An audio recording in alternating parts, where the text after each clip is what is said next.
하나님은 영이시니 예배하는 자가 영과 진리로 예배할지니라. 아멘.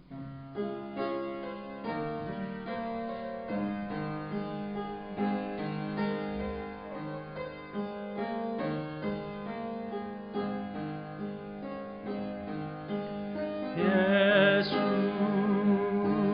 우리 왕이여, 이곳에 오셔서 보좌라 왕께 드리는 영광을 받아 주소서. 우리는 주님의 백성, 주님은 우리 왕이라. 왕이신 예수님 오셔서 자정하사 다스리소서.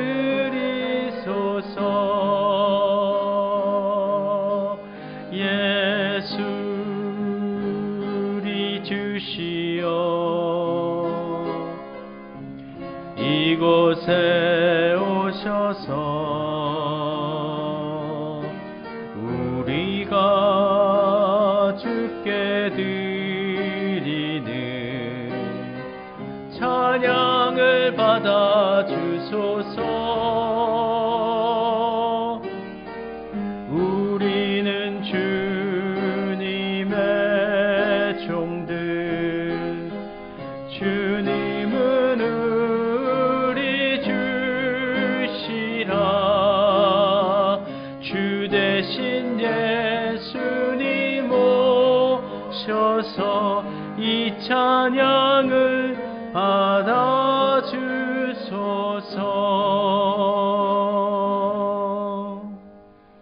예수께서 이르시되 나는 부활이요 생명이니 나를 믿는 자는 죽어도 살겠고 무릇 살아서 나를 믿는 자는 영원히 죽지 아니하리니 이것을 내가 믿느냐. 찬양과 영광을 받으실 주님, 부활의 감격과 은총이 아직도 생생하게 살아있는 부활절 두 번째 주일에 우리들이 예배의 자리로 나아왔습니다. 부활하신 몸으로 찾아오셔서 제자들에게 보이시고 또 도마에게 보이시고요, 성도들에게도 보이신 것과 같이 주님, 오늘 예배드리는 저희들에게도 찾아오셔서 영광의 몸을 보여주옵소서. 절망과 탄식과 두려움에 떨고 있는 성도들에게 평안하라, 내니 두려워하지 말라 말씀하여 주옵소서. 부활하신 주님과 함께 드리는 이 예배가 복되게 하시고 우리 심령에 참된 소망이 넘쳐나도록 주여 축복하옵소서. 예수님의 이름으로 기원드립니다. 아멘. 찬송 37장 같이 부르겠습니다. 주 예수 이름 높이요. 1절과 4절 같이 찬송 부르겠습니다.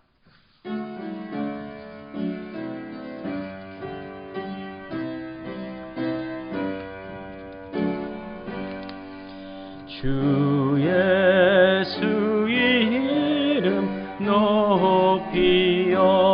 다 찬양하여라, 다 찬양하여라. 금멸류관을 들여서 만유의 주를 찬양하세. 찬양 찬양 찬양 만유의 주 찬양. 주 믿는 성도 다 함께 주 앞에 엎드려, 주 앞에 엎드려 무궁한 노래 불러서 만유의 주를 찬양하세. 찬양 찬양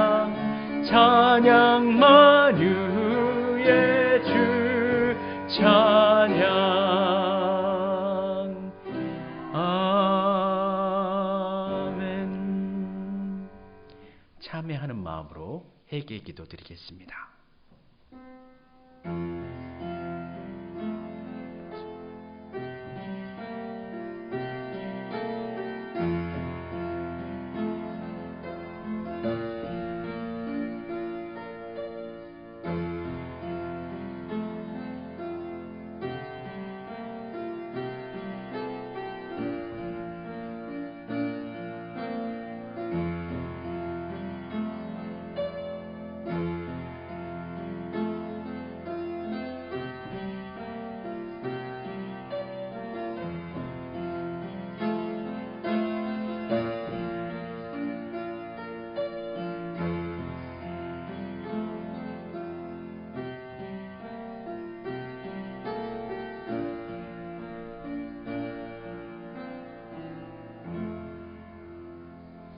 잠시간도 내가 깨어있어 나와 함께 기도할 수 없더냐. 예수님께서 제자들에게 말씀하신 것처럼 지난 한 주간 7일간을 살면서도 세상 가운데 두려워하고 하나님 온전히 바라보지 못하고 의뢰하지 못하고 때로는 흔들리면서 허물을 만들고 또 죄악 가운데 섞여 한 주간 동안 보냈습니다. 이 시간 그것을 고백하고 우리 주님께서 받아주셔서 다시금 우리의 허물을 사하시고 제사함의 은총을 허락해 주시니 감사드립니다.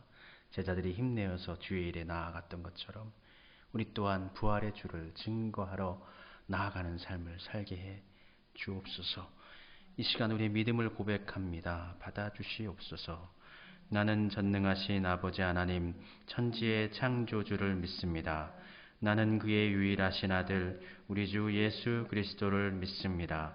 그는 성령으로 잉태되어 동정녀 마리아에게서 나시고 본디오 빌라도에게 고난을 받아 십자가에 못 박혀 죽으시고 장사된 지 사흘 만에 죽은 자 가운데서 다시 살아나셨으며 하늘에 오르시어 전능하신 아버지 하나님 우편에 앉아 계시다가 거기로부터 살아있는 자와 죽은 자를 심판하러 오십니다. 나는 성령을 믿으며 거룩한 공교회와 성도의 교제와 죄를 용서받는 것과 몸의 부활과 영생을 믿습니다. 아멘. 여호와께서 그의 종들의 영혼을 속량하시나니 그에게 피하는 자는 다 벌을 받지 아니하리로다. 아멘. 교동문 32번의 말씀 교독하겠습니다. 32번 시편 71편의 말씀입니다.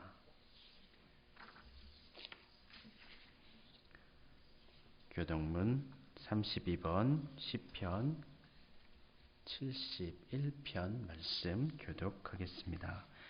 여호와여, 내가 주께 피하오니 내가 영원히 수치를 당하게 하지 마소서. 주의 의로 나를 건지시며 나를 풀어주시며 주의 길을 내게 기울이사 나를 구원하소서. 주는 내가 항상 피하여 숨을 바위가 되소서. 주께서 나를 구원하라 명하셨으니 이는 주께서 나의 반석이시요 나의 요새이심이니이다. 나의 하나님이여, 나를 악인의 손 곧 불의한 자와 흉악한 자의 장중에서 피하게 하소서. 주 여호와여, 주는 나의 소망이시요 내가 어릴 때부터 신뢰한 이시라. 내가 모태에서부터 주를 의지하였으며 나의 어머니의 태에서부터 주께서 나를 택하셨사오니 나는 항상 주를 찬송하리이다. 아멘. 찬송가 218장입니다.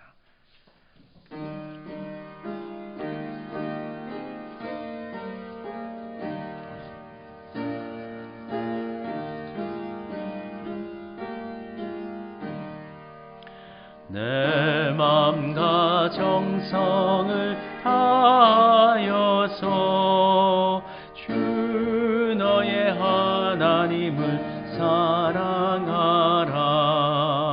내 몸을 아끼고 사랑하듯 형제와 이웃을 사랑하라.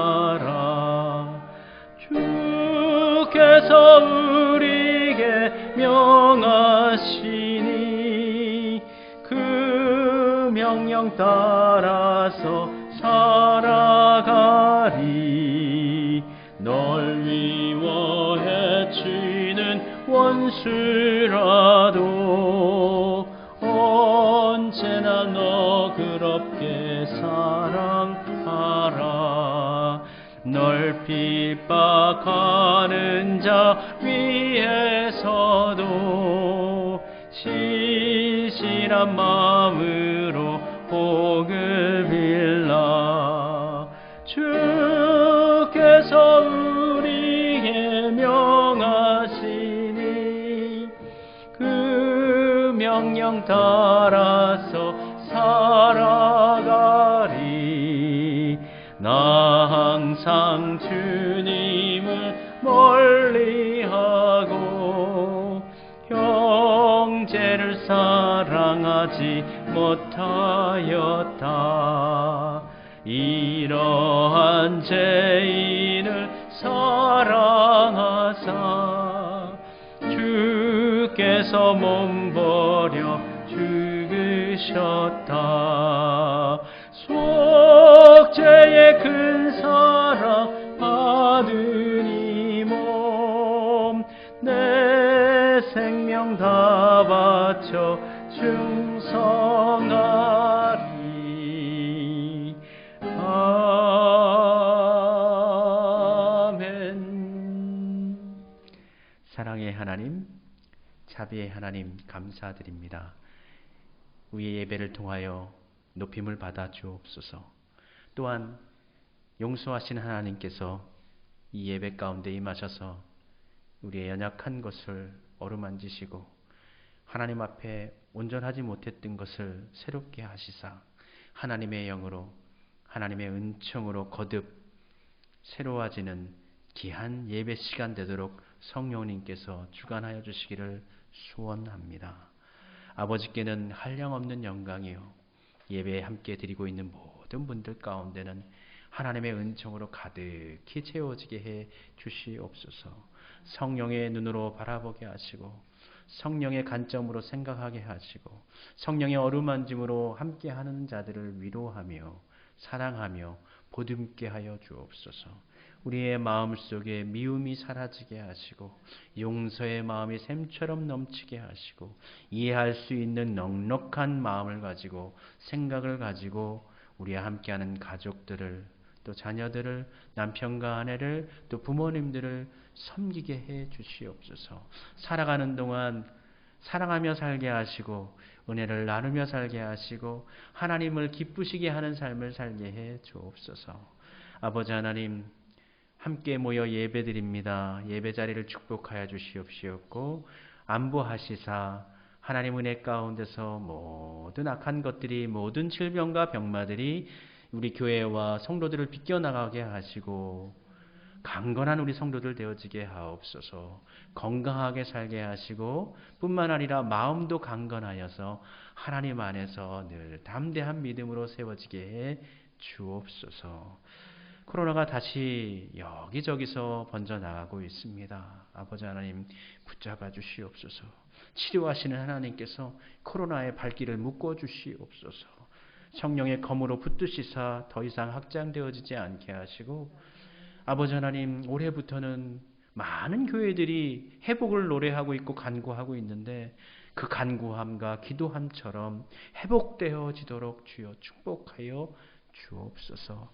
말씀을 들을 때에는 감사한 마음으로 그 말씀을 잘 받게 하시고 그 말씀으로 아버지 하나님 살아갈 때에 주님 기쁘시게 하는 우리 성도님들 될 줄로 믿습니다. 특별히 연약한 성도님들 재물로 인하여서 물질로 인하여서 공고하신 분도 있을 것이고 건강이 열악하여서 힘들어하시는 우리 성도님도 있을 것입니다. 아버지 하나님 치료해 주시옵소서. 상황도 환경도 바꾸어 주시옵소서. 모두가 힘을 내어 합하여 하나님을 노래하고 하나님을 축복하고 하나님의 은총을 기념하며 감사할 수 있도록 아버지 하나님 새로운 환경도 열어주시옵소서. 우리 수암교회 축복하여 주시사 우리 교회를 통하여서 역사하실 하나님을 기대하며 하나님께서 가장 좋으신 길로 우리 수암교회를 인도해 주실 줄 믿습니다. 더 든든히 세워지게 해주시고 더 하나님 보시기에 사랑스러운 교회로 성숙해지도록 주여 역사해 주시옵소서. 종이 구하지 못한 모든 것들 가운데도 세세히 주님께서 살피실 것을 믿사오며 우리 주님 예수님의 이름으로 기도드립니다. 아멘.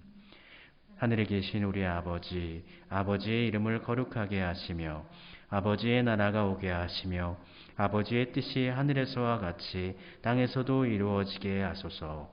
오늘 우리에게 일용할 양식을 주시고 우리가 우리에게 잘못한 사람을 용서하여 준 것 같이 우리 죄를 용서하여 주시고 우리를 시험에 빠지지 않게 하시고 악에서 구하소서.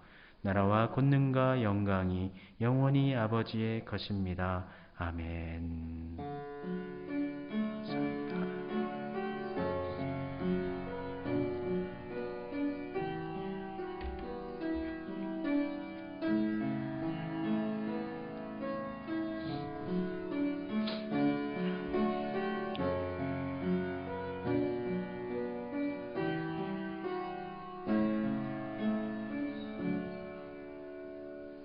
오늘 토요예배 나오신 성도님들 환영합니다. 또 영상을 통해서 예배드리시는 모든 분들 하나님의 은총이 같이 하시기를 바랍니다. 4월 11일 주일부터 대면 예배로 모이게 되었습니다. 예배 갈 때 하나님께서 보호하시도록 우리 조심조심 기도하면서 하나님께 나아가도록 하겠습니다. 당분간 아쉽지만 예배 모임만 이렇게 유지하고 그 외에 식사를 비롯한 주중 모임은 진행하지 않도록 하겠습니다. 오늘 말씀 우리가 금주 또 다음 주 누가복음 말씀 읽고 있습니다. 금주는 11장부터 15장까지 말씀 읽고 또 은혜 나누도록 하겠습니다. 매일마다 카톡 우리 방에 말씀 읽었습니다. 이렇게 열심히 올려주셔서 제가 얼마나 든든하고 고맙고 감사한지 모르겠습니다. 하늘꿈 가정공과 가정에서 어렵지만 우리 자녀들에게 소망을 심어주는 마음으로 기도하면서 진행해 주시기를 바랍니다. 네, 찬송 부르겠습니다.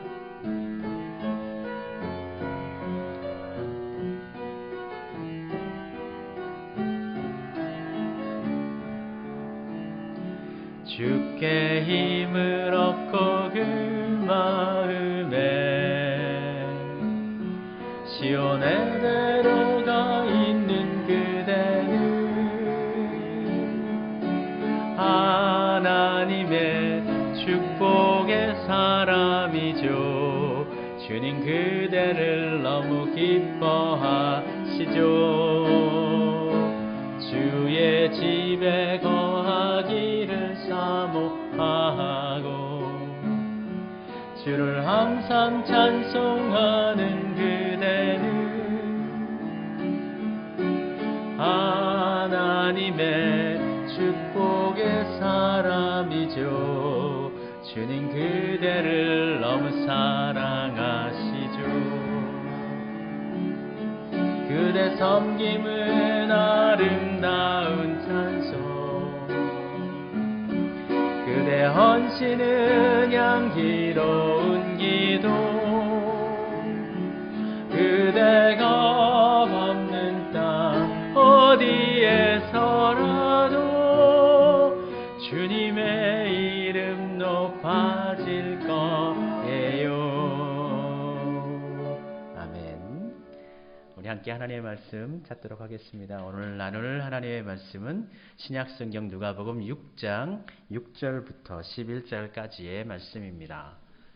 누가복음 6장 6절부터 11절까지 말씀입니다.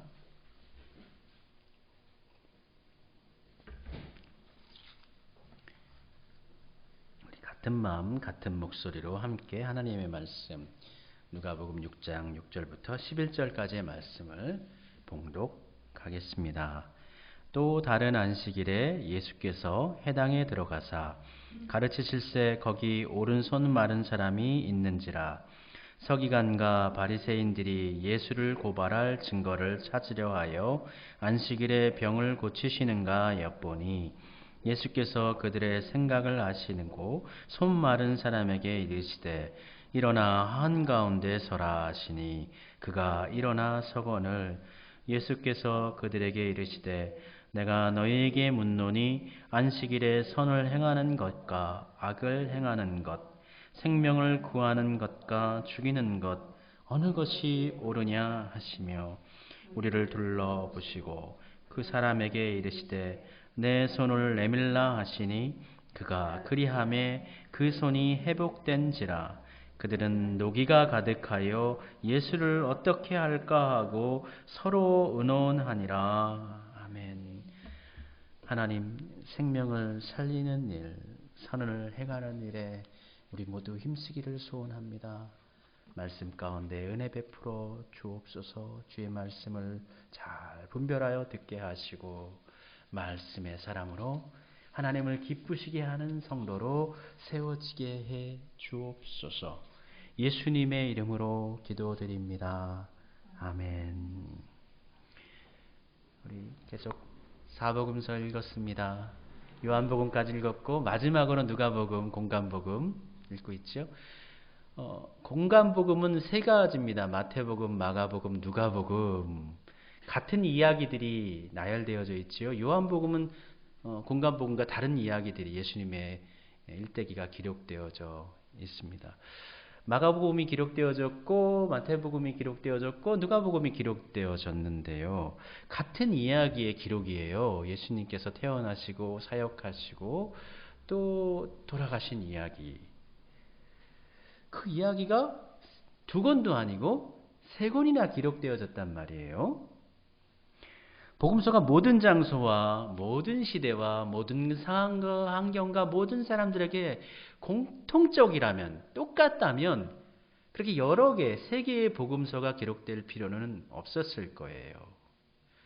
마가복음이 선포되어지는 마가 공동체, 마태복음이 선포되어지는 마태 공동체, 누가복음이 선포되어지는 누가 공동체는 같은 주 예수 그리스도를 믿고 있지만 그들이 믿고 있고 따르는 가운데 당하는 상황과 환경은 많이 차이가 있었던 겁니다.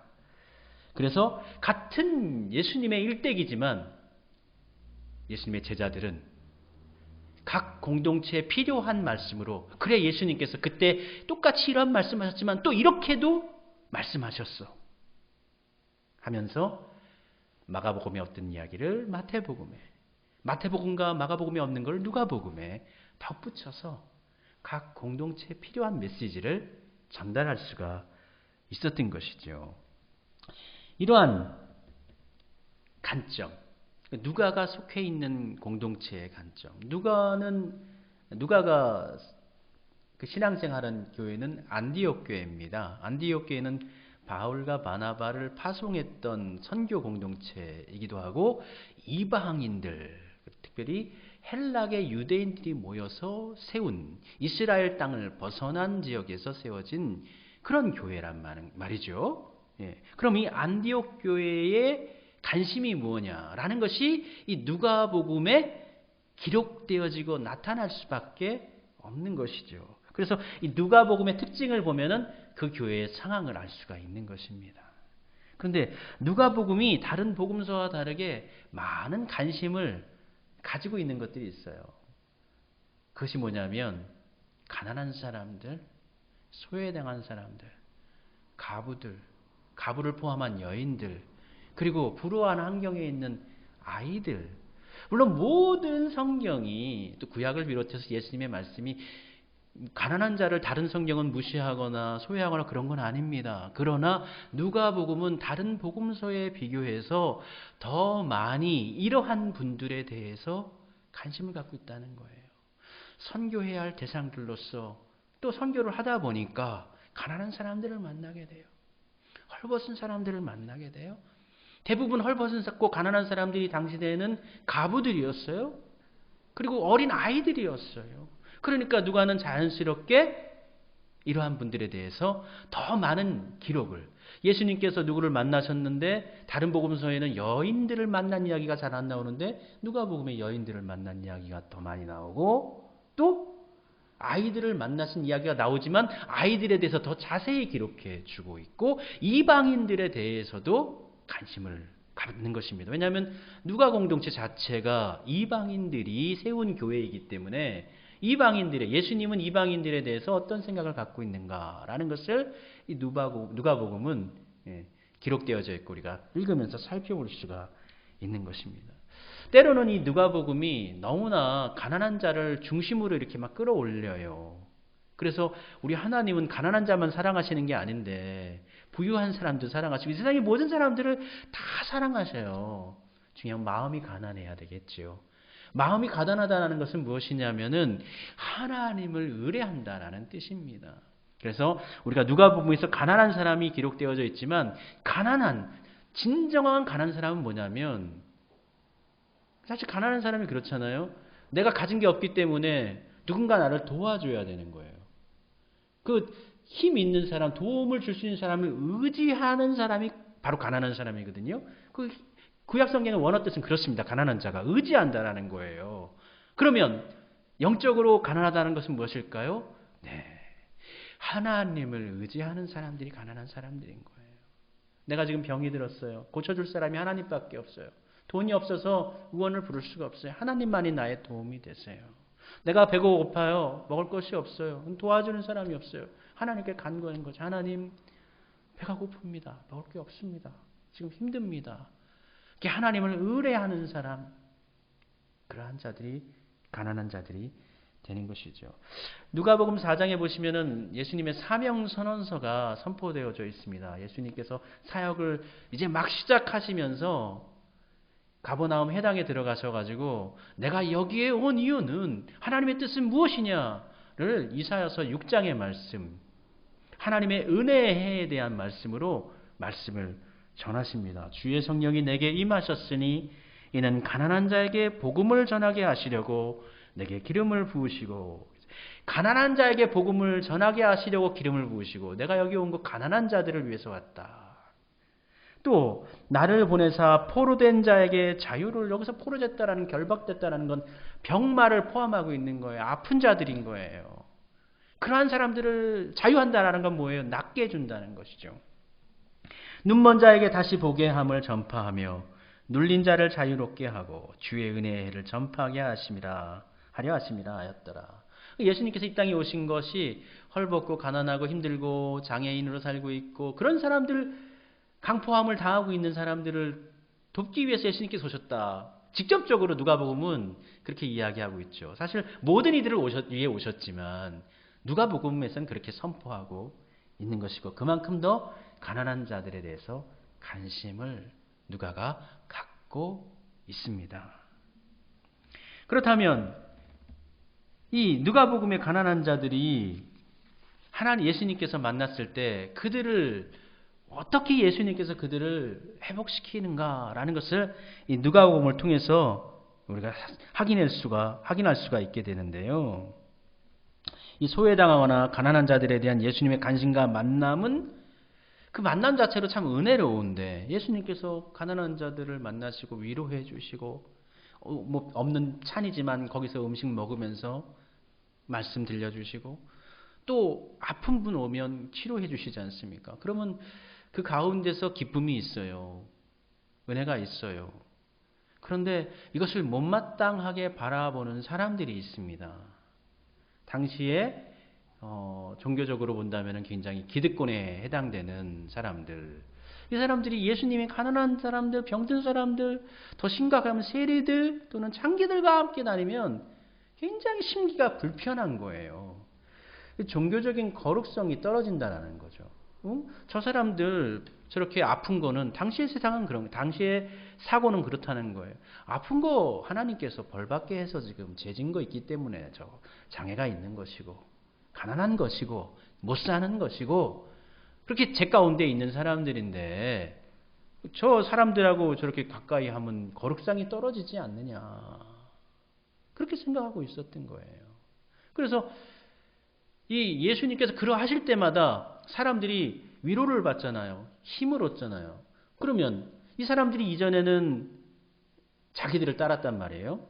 뭐 해당장이라든지 뭐 바리새인들이라든지 서기관들이 이 사람들을 따랐는데 이 사람들이 예수님 따라가는 거예요. 저 사람은 뭐 종교적인 큰 막 권력을 해주거나 권위를 부리는 게 아니라 있는 그대로 안아주고 받아주니까 더 편하고 좋잖아요.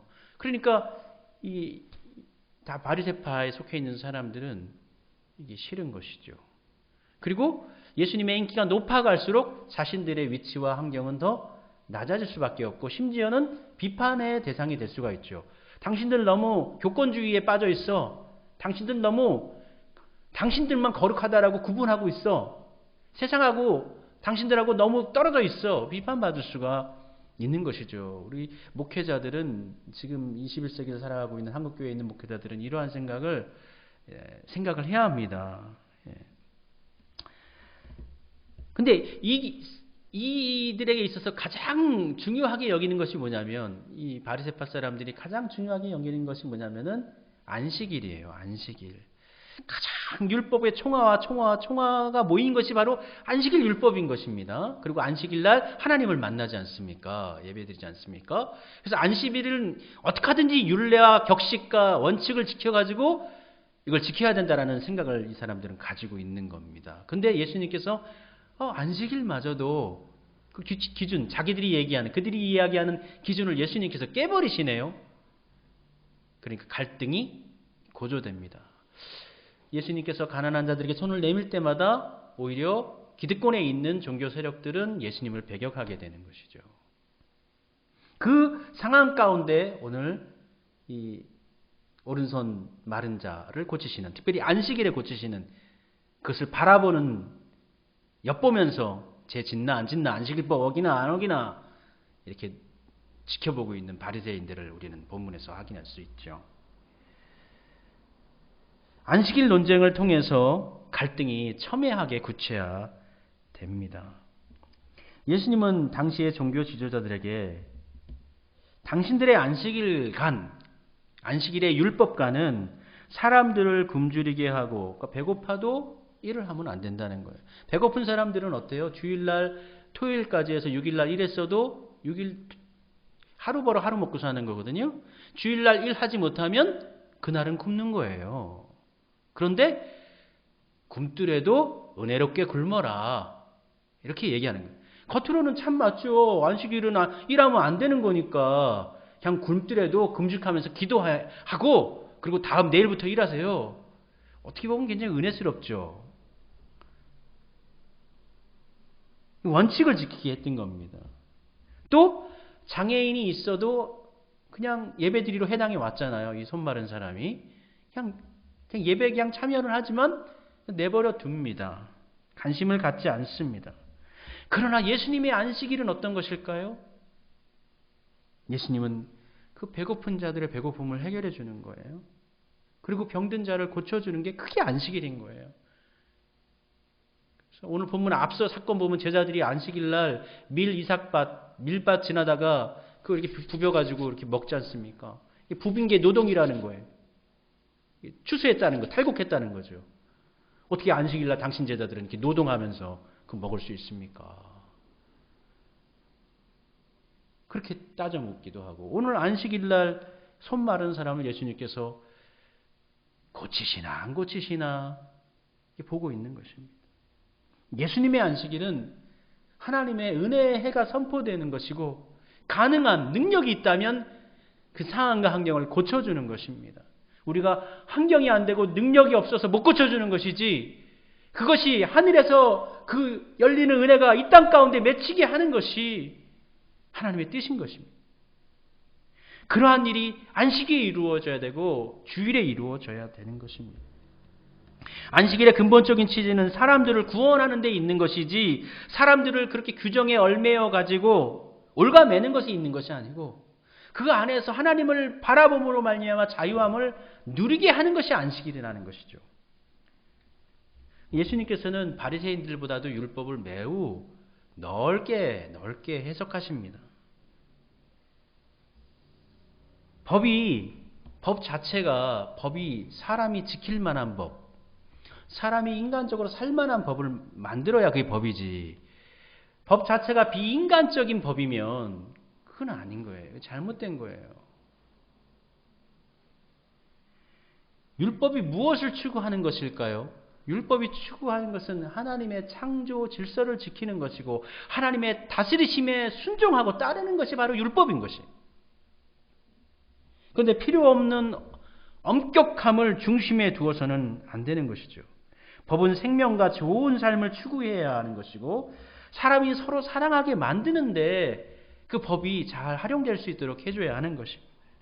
잘못된 율법주의에 빠지면 안 됩니다. 신앙의 형식주의에 빠질 수 있습니다.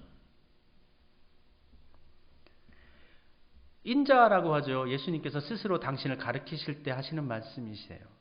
안식일의 주인은 바로 인자, 예수님이신 거예요. 물론 바리새인들은 인정하지 않았지만 말이죠. 예수님은 안식일을 새롭게 할 권리가 있으신 분입니다. 예수님은 안식일에 필요한 것들은 해도 된다. 좋은 일은 해도 된다. 절대적으로 일하면 안 된다. 그렇게 예수님 말씀하시지 않습니다. 안식일은 하나님의 나라를 위한 것이고 하나님의 나라를 세우는 것이면 해야 되는 것이죠. 그러한 일을 위해서 준비된 특별한 시간이 바로 안식일인 것입니다. 거기서 인간이 하나님과 더불어 하는 것, 하나님께 돌아가는 것, 인간이 치유되어지고 회복되는 날, 안식일 날은 바로 구원의 날이 선포되는 날입니다. 안식일 대신 주일을 지키는 것도 예수님께서 이렇게 새롭게 해석하셨기 때문에 주일날 우리가 예배를 드리는 것입니다. 그런 해석이 없다면 우리는 아직도 토요일날 예배를 드려야 됩니다. 예수님께서 말은 하시는데 그 말을 지키실까요? 안 지키실까요? 예수님께서는 반드시 말을 지키십니다. 근데 우리 성도들 중에는 말은 하지만 따르지 않는 사람들이 있죠. 선한 말은 하지만 선하게 사는 것을 부담스러워합니다. 하나님께서 말씀하시는 분명한 말씀은 선하게 살라는 것입니다. 훨씬 더 좋은 사람이 되라는 것이죠. 예수님께서는 안식일에 하나님의 말씀, 선하신 말씀을 선포하셨습니다. 그렇다면 예수님은 그 말씀을 따라 행동해야 될까요? 행동하지 않아야 될까요? 예수님께서 행동하십니다. 예수님께서 말씀을 따라 사셨습니다. 말씀과 행동은 하나이어야 합니다. 나누고 배려해주고 아픈 사람을 치료해 주어야 합니다. 그럼 우리는 이 말씀을 듣고 바로 행동할 수 있는가? 예수님께서는 행동하셨어요. 답은 나와 있어요. 우리가 못하는 것일 뿐입니다. 해당에 만난 사람 중에 손 많은 사람이 있었습니다. 손이 굳어 있습니다. 말씀대로 행동하는 것은 무엇일까요? 고쳐주는 게 말씀대로 행하는 것입니다. 그러나 이러한 행동은 때로는 어렵기도 하고 때로는 위험을 동반할 수도 있습니다. 지금 바리새인과 서기관들은 매우 분노하고 있었고 그 분노한 시선으로 예수님을 지켜보고 있습니다. 예수님을 엿보고 있습니다. 고발할 게 무엇이 있나, 잘못한 게 무엇이 있나 관찰하고 있습니다. 7절 이렇게 기록합니다. 서기관과 바리새인들이 예수를 고발할 증거를 찾으려 하여 안식일에 병을 고치는가 엿보니. 여기서 이 엿본다라는 것은 그냥 있는 그대로 살피는 것이 아니라 법적으로 고소할 거리를 찾는다라는 거예요. 실제적으로 굉장히 위험한 상황이죠. 그걸 엿보고 있는 거예요. 그럼 예수님께서 저 사람들이 엿보고 있으니까 내가 이거 고쳐줘야 되나 말아야 되나 고민하실 수 있잖아요. 그리고 이때를 좀 피해 가려고 하면 오늘 안식일이라서 내가 고쳐주면 저 사람들 또 나 고소하고 피곤하게 하니까 가서 손 마른 사람한테 조용하게 내가 고쳐주고 싶은데 오늘 안식일이라서 힘드니까 내일 다시 찾아오시오. 뭐 이렇게 할 수도 있잖아요. 그런데 예수님 그렇게 하셨나요? 그렇게 안 하셨잖아요.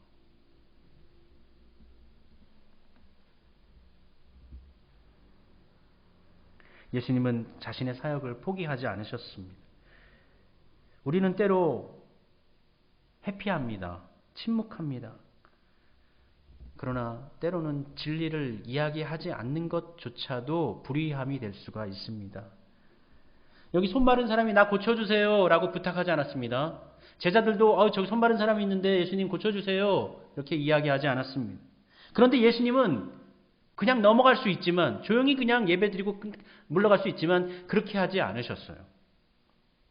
바로 올바른 길을 택하셨습니다. 이런 결단력, 그리스도인의 결단력, 이게 그를 그리스도인을 그리스도인답게 만들고 그를 하나님의 사람으로 변화시키는 원동력이 되는 것이죠.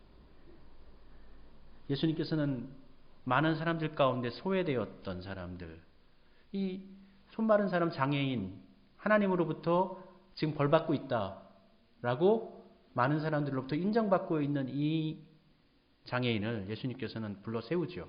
그리고 중심으로 앉힙니다. 그러니까 변방에 있던 사람을 가운데로 이렇게 오게 하는 거예요. 은혜는 그런 것이죠. 소외되어 있던 사람, 낙후되어져 있던 사람, 아픈 사람들이 중앙으로 온다는 건 뭐예요? 힘이 있어진다. 집중되어진다. 하나님께서는 구석텅이 있었지만 하나님은 그를 중심으로 보시고 관심을 갖고 계시고 그가 진정으로 회복되고 온전해지기를 원하신다는 것이죠.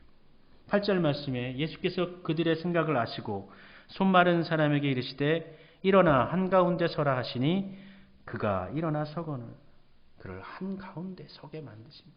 우리 하나님의 은혜는 바로 이런 것이죠. 주변에 있던 사람들, 고개 몰들고 있는 사람들, 힘들고 지쳐 있는 사람들을 일으켜 세우실 뿐만 아니라 가운데로 부르십니다.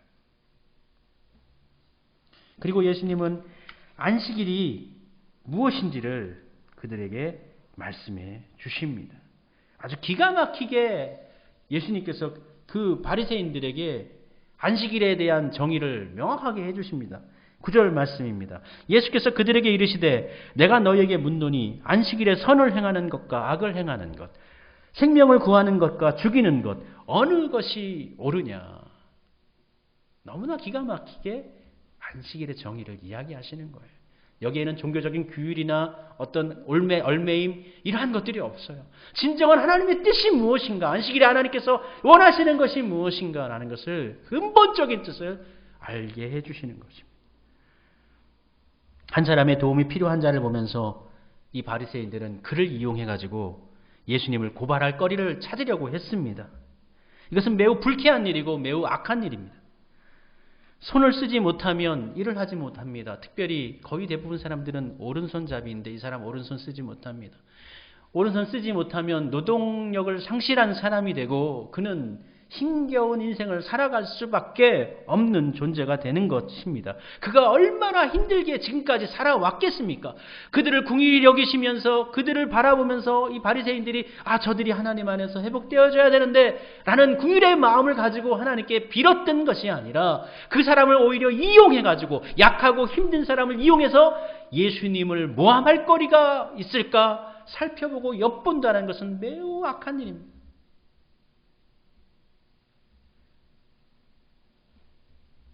손마른 자의 고통은 돌아보지 않고 자신들이 미워하는 예수님이 안식일법을 어기는지 안 어기는지를 살핍니다. 예수님께서 고치시면 안식일법 일하지 말라고 했는데 이랬으니까 안식일법을 어긴 것이 되고, 예수님께서 고치시지 않으면 도울 능력이 있으면서도 돕지 않았으니 그 역시도 안식일법을 예수님은 율법을 어긴 것이 됩니다. 예수님은 손 마른 사람에게 손을 내밀라 말씀하셨고 그 사람이 그렇게 했을 때 그 손은 즉시 회복됩니다.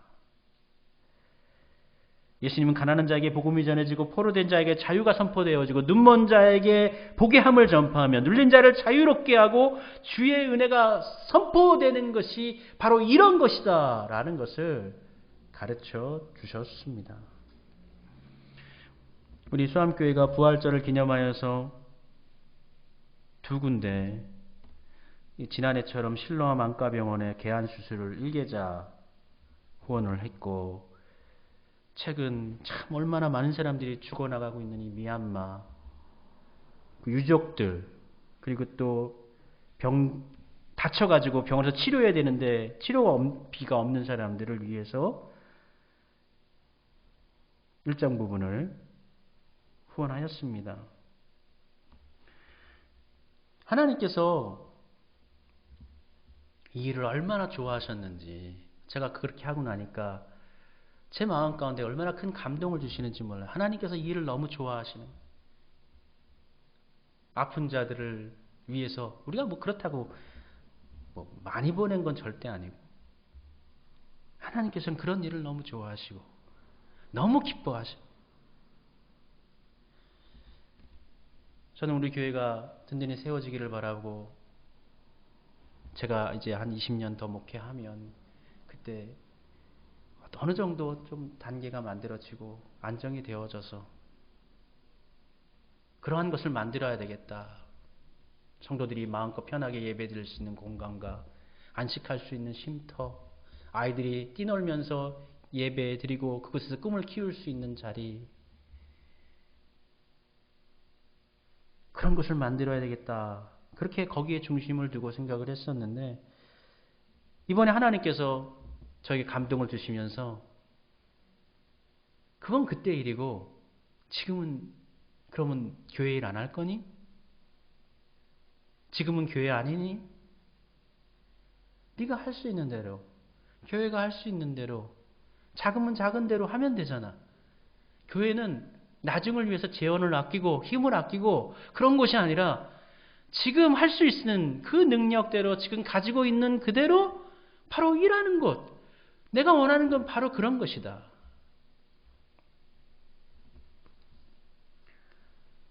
한 달에 우리 장로님과 통화했지만 30만 원 누군가를 위해서 도울 수 있다면 1년 다 해봐야 12달 해봐야 360만 원이면 우리 이웃을 위해서 도울 수 있어요.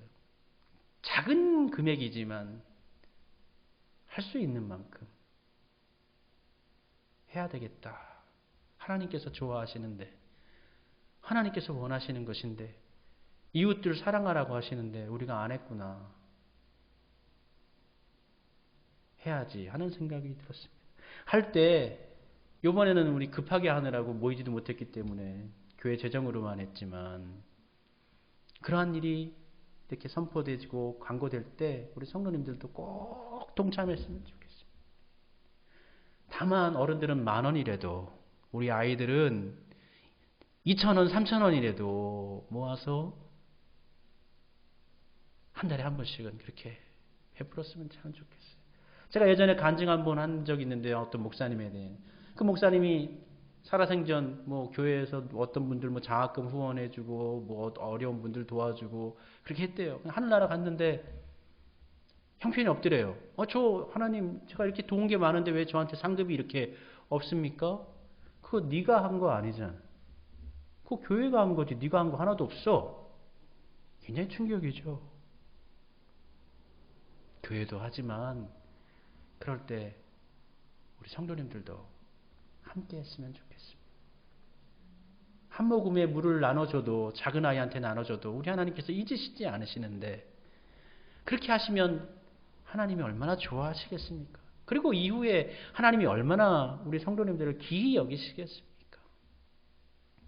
어제 제가 요즘 노예 몇몇 모임에 이제 활동을 하다 보니까 자연스럽게 활동을 하게 됐는데, 거기 목사님은 이제 제법 큰 교회 목사님이세요.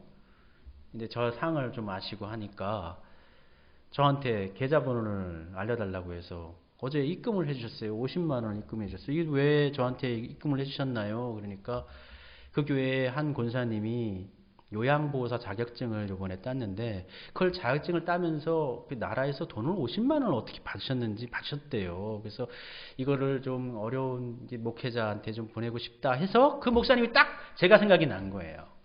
그래가지고 저한테 보내줬다고 해서 제가 어제 오전 내내 기도하면서 고민하면서 답신을 드렸어요. 목사님 참 감사합니다. 우리 권사님의 그 마음은 제가 이미 받았습니다. 예, 감사하게 받았습니다. 하나님도 기뻐하셨을 것입니다. 그런데 이 돈을 저희 가정을 위해 쓰는 것은 제가 너무나 부담이 됩니다. 거룩한 부담이 됩니다. 이것은 제가 정말 좋은 일에, 이웃 사랑하는 일에 제가 사용하도록 하겠습니다 하고 문자를 보내드렸어요. 하나님께서 지금 그걸 원하시고 있는 것 같습니다.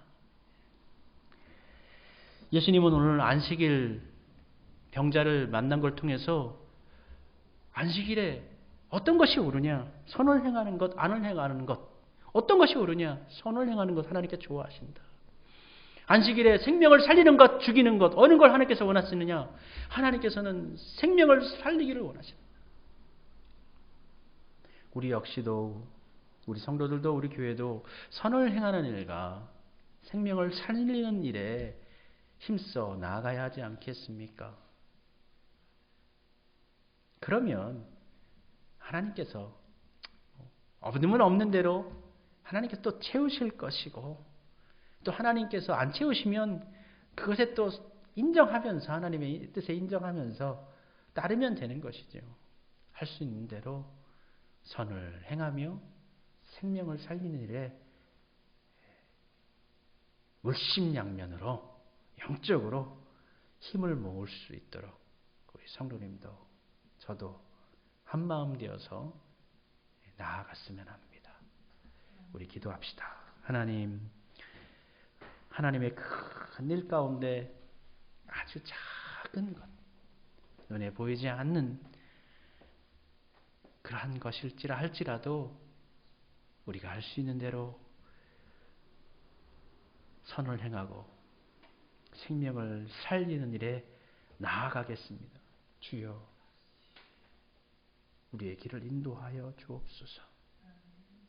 그리고 그렇게 연약한 자들, 아픈 자들을 우리는 할 능력이 없는데, 도울 수 있는 힘도 없는데 우리 하나님께서 돌보시고 살피시사 저들이 회복되어지게 해주시고, 눈먼 자가 눈뜨게 하시고 눌린 자가 자유함을 누리도록 주여 저들을 회복시켜 주시옵소서.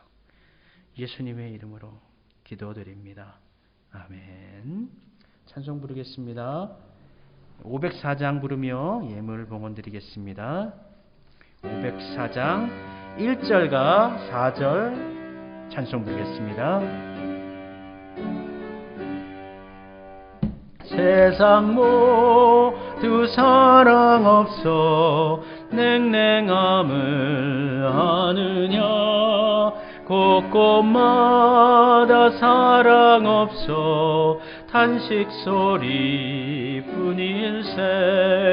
악을 선케 만들고 모든 소망 이루는 사랑 얻기 위하여 저들 오래 참았네. 사랑 없는 까닭에, 사랑 없는 까닭에 사랑 얻기 위하여 저들 오래 참은 기갈 중에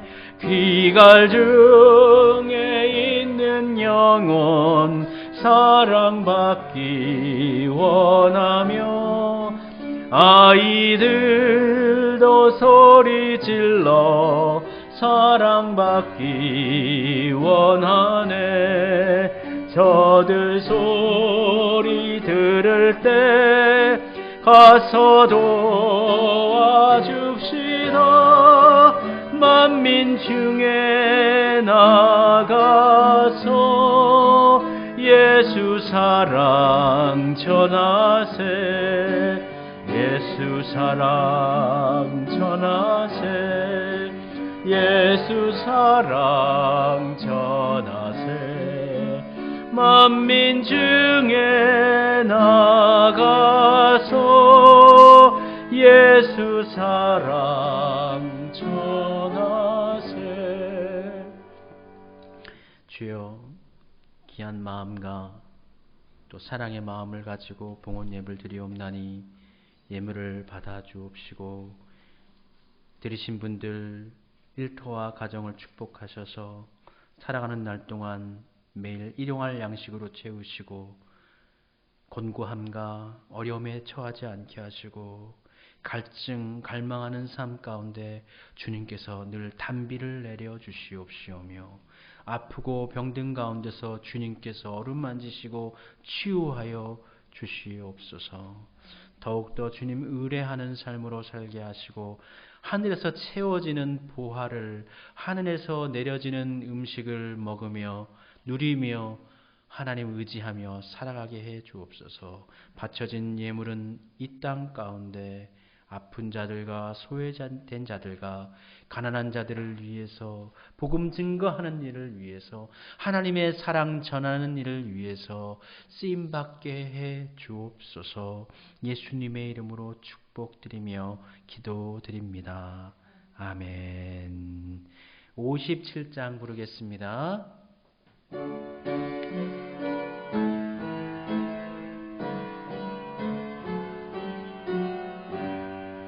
오늘 주신 말씀에 새 힘 얻어서 세상으로 나가서 살아갈 때에 나 혼자 힘으로 늘 부족하오니 주여 나를 도우사 승리하게 하소서. 아멘. 지금은 우리 주 예수 그리스도의 은혜와 아버지 하나님의 크고 만극하신 사랑과 성령님의 교통하심이 여기 모여 함께 예배드린 모든 분들 위해, 영상을 통하여 예배드리는 모든 분들 위해 이제부터 영원토록 같이 하여 주시기를 축원하옵나이다. 아멘.